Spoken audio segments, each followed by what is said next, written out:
after serving the nation as the chairman of the Independent National Electoral Commission, INEC.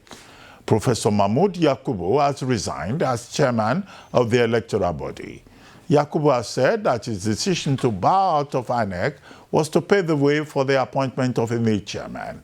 He handed over to a national commissioner, Ms. May Agbamuche Mbu, as acting chairman of the commission, pending the appointment of a new INEC boss.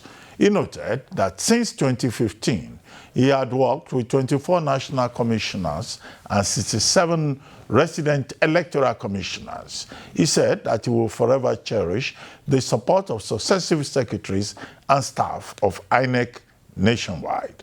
Joining us on this show right now to look back at the tenure of Professor Mahmood Yakubu as INEC chairman and what the focus of the next INEC chairman should be is Frank Tietie, a lawyer. He also touched on the issue of the certificate forgery by the Minister of Innovation, Science and Technology, Geoffrey Naji, who has resigned following the allegations leveled against him. Good morning, Frank Tietie, and thank you for joining us. Good morning, Dr. Rufai. My pleasure. Okay, well, very quickly, you have a lot on your plate this morning. First, a review of the tenure of Professor Mahmood Yakubu, outgone chairman of the Independent National Electoral Commission, expectations as to what INEC should do going forward under a new dispensation, appointment of a new INEC chairman. And then quickly, perhaps you treat that first, the exit of Geoffrey Naji as the Minister of Innovation, Science and Technology, who was accused of being very innovative with his UNN, University of Nigeria, Nsukka degree, which we're told he never got, he never received, and also his NYSC certificate. And his point that he's a victim of political persecution. The same thing that we hear all over the world. You know, every politician says he's a victim. What are your thoughts? Well, thank you. I think we must first congratulate Mahmood Yakubu for staying as INEC chairman for a whole 10 years. But the general perception of his tenure was was disastrous by many Nigerians who expected so much because he promised so much and delivered so little. He had held sway. He has been more or less politically correct. He has been taciturn. He has been lethargic in the exercise of the immense powers of the Independent National Electoral Commission, which he held on to, and Nigerians needed to see that kind of gusto in punishing those who perpetrated electoral violence, electoral malpractices, even in his twilight in office, where there was blatant violation of campaign regulations. He just didn't say anything and didn't do anything. That scenario of the so much promise with regards to the electronic transmission of results that failed in the 2020 elections was more or less an unforgivable offense to Nigerians, and the man seems to care less. And despite all this, the fact that he got all the monies he needed, as you know, INEC enjoys a constitutional provision that says that all the monies it needed must be paid to it, directly from the Consolidated Revenue Fund. And then he exercised so much independence that nobody, no authority or person, not the president, could be expected to influence it. But Professor Mahmood actually did not do well in the eyes of Nigerians. Well, Nigerians bid him well, but unfortunately, the legacy he lives with is that of huge disappointment, and in this expectation that whoever will take over from him must have a lot to cure in the eyes of Nigerians as we speak. And that's unfortunate, because when you now look at the landscape of those who can possibly replace him, you go into history. We have a long line of restricted personalities, either justices, retired justices, or academics that have been appointed as chairmen of the Independent National Electoral Commission. Some of them who have been appointed outside this category have also not done so well. Reminiscent of the days of Professor Iwu, which thrown INEC as a very controversial body. Many Nigerians are very dissatisfied with the elections. However, I think as we move on to having a new chairman, we cannot expect anything less than the standard that has been set by former President Goodluck Jonathan, when he declared that I didn't even know the person that was recommended, probably from his consultations with the National Council of States, and that and demand when he was appointed. I'm talking about Professor Tahiri Juga, did not disappoint, and in the 2 elections that he conducted. So that's the kind of high standard that is required. But mind you, Professor Juga cannot be wholesomely regarded as an academic. He was a civil society personality. So when we are, these academics, these non-institutional persons, when they come as INEC chairman, may not do very well. I still recall, I don't want to say that, but if you look at the history, whether it's of Whiskey or Justice Akpata, that semblance of that impartiality and independence that comes with their pedigree as justices, who has a way of igniting a perception of confidence in the process. So I think we should move on to a point where we think the institutional personalities should be appointed, persons who've been there, who have some kind of experience, who know the problems, not appointing outsiders who may be tainted. Okay. I hear you. Okay, Frank Tietie, I was arguing previously that perhaps somebody from within the system who knows the terrain, who has the experience, should be the next appointee to prevent a situation where people learn on the job and they create problems for Nigeria. But I wanted you to comment very quickly on Geoffrey Naji, the innovator of certificates, as alleged by those he calls his political opponents, and then his resignation. And some people are now saying he should be prosecuted for perjury and forgery.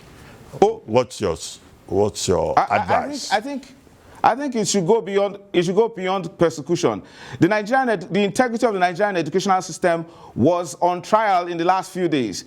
It was on international. It was on a universal trial. The alumni of the University of Nigeria Association must have been so embarrassed that it could be so, that its certificates could be so procured that people who didn't graduate can now claim graduation. In fact, it throws a lot of systemic failures on the part of those who do verifications. Uche Naji has actually committed grievous offenses against not only the Nigerian educational system, not only against the administration of President Bola Ahmed Tinubu, not only against the criminal laws of this country, but in his brazenness to also abuse the court process, he's gone beyond the famous Toronto scandal that involved Salisu Buhari. In fact, Salisu Buhari was not only prosecuted, he was sentenced to 2 years imprisonment and with an option of fine. And it was so painful that that same Salisu Buhari was appointed as a member of the governing council of University of Nigeria. Just imagine that fantastic brand, University of Nigeria.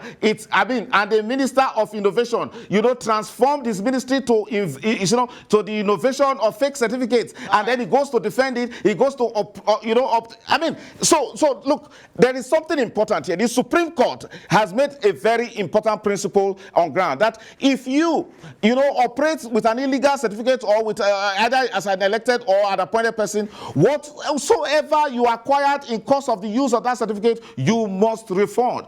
So I expect that beyond prosecution, I expect that Geoffrey Naji should prepare to return whatever he has got as a result of the use of that certificate that is now presumptuously, fake in the wake of his resignation. Well, an investigation has not yet been instituted formally to, ascertain whether or not his certificates were false, as was done during the time of Salisu Buhari. So we're looking forward to this administration to call for an investigation into whether or not he entered or he was appointed appointed using fake certificates. But let me ask you, do you believe, Mr. Tietie, that perhaps the Nigerian system provides an enabling environment for corrupt practices like this to happen? Because let me go back to the INEC chairman or the appointment of the INEC chairman situation, where you're talking about, let's go back to the days where we had people who had gone through the institution. In today's Nigeria, even people who were part of the institution might pose a challenge, because that's why we keep talking about electoral reform, that if there are loopholes in the law or there are no tight legal framework for us to deter, or for there to be a deterrent to acts like this, we'll continue to see it. As long as the person who is appointed is from the same Nigerian corrupt system, it will be difficult not to get, to get someone that is upright and full of integrity. And then going on to that, what do you think about some of the names that have come out as potential substantive INEC chairman? May Agbamuche herself, Mbu herself, there was Professor Amukriton also put forward, his name has been bandied around. What do you think as to who would emerge as the next INEC chairman? All right, it's important that you've raised quite a number of issues. I'll start with Geoffrey Unaji. The truth about it is that his resignation is a presumption of his guilt, even though, because the facts are there. There is a university authority that is saying we do not know whether or not this man, we do not know, and we know for certain that this man did not graduate from this school. And I said, and that same person, is insisting on presenting certificates and deceiving the Department of State Services, deceiving the president, deceiving an attempt to use our institutions to deceive the whole world. I think his punishment should be graver than that of Salisu Buhari if found culpable. And again, why should we call on independent corrupt practices commission to prosecute or to investigate? These things should be automatic. Why should we call on the Honorable Attorney General of the Federation to investigate? They should not forget that sovereignty of this country belongs to the people. At every material time, the government needs to explain to the people of Nigeria what's going on. And again, they should look at the history very well. I would deal with the issue of who the possible, the possible appointment of to the position of INEC chairman. To be honest with you, that is a prerogative of the president. But we must remind the president that, look, there's a whole lot at stake here.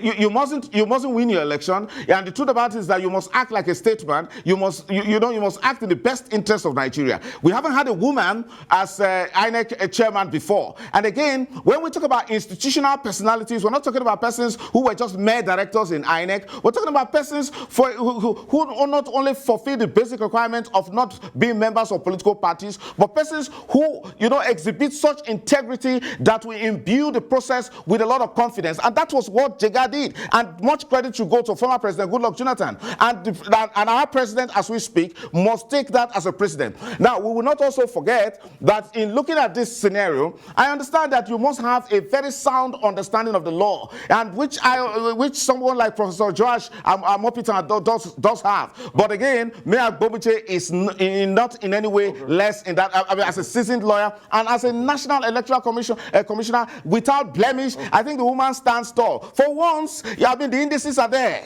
Women have less record of recidivism and less involvement in corruption. So she should be given a shot. I think that the issues relating to Geoffrey Unaji are very, very grave, and I think that this it's not about him. There should be a thorough audit of not only political appointees, but all those persons who have forged results in the Federal Executive, Federal Secretariat of the Public Service in general. I want to ask you a quick question. The only president that signed an electoral reform before an election was Goodluck Jonathan, and he lost the election. That was when we had card readers. Most presidents don't sign electoral reform. President Buhari in 2019 kicked the count down the road many times and didn't sign it because he was to participate in that election. Do you think President Tinubu will sign an electoral reform leading up to the 2027 elections? Briefly. Well, you see, if you look at the provisions of Section 148 of the Electoral Act, which I believe that, does empower the INEC chairman, the Independent National Electoral Commission as a commission in general, to make certain rules, regulations, and guidelines for the conduct of election and to give effect to the provisions of the Electoral Act. One would have expected that the INEC should have been more innovative in bringing out such guidelines that will improve the credibility of the elections. Once appointed, whoever that person is must assume that sum of independence and impartiality, and to be immune and from the influence of the president and the government. So in that case, we deal with the personality and consider whether this kind of person will always want to be politically correct, kowtowing to a president, being forever grateful that he was appointed, whereas he owes himself a legacy. The point is this: I answer your question, and your question is whether President Tinubu would carry out certain forms of electoral reforms that will undo him. I do not want to even think about that. If we have a truly independent and impartial INEC that will make rules and regulations and follow them, not in the manner that Professor Mahmood deceived Nigerians, I believe that irrespective of whatever President Tinubu does with those regulations and that are upheld, I believe that we have a free and fair election, irrespective of the personality that is appointed. Mr. Tietie, let's not dance around. It's a direct question. Do you think President Tinubu will sign in an electoral law before the 2027 election? Yes or no? I doubt. I very much doubt. But that's why I went to the answer and to be telling you that, look, irrespective of what he does and what he doesn't do, the provisions of the independence and impartiality and the powers of INEC, whoever is appointed to that position, if he's indeed working in the national interest, it doesn't matter what President Tinubu does or he does not do. We may have, a free and fair election at the end of the day. Thank you very much.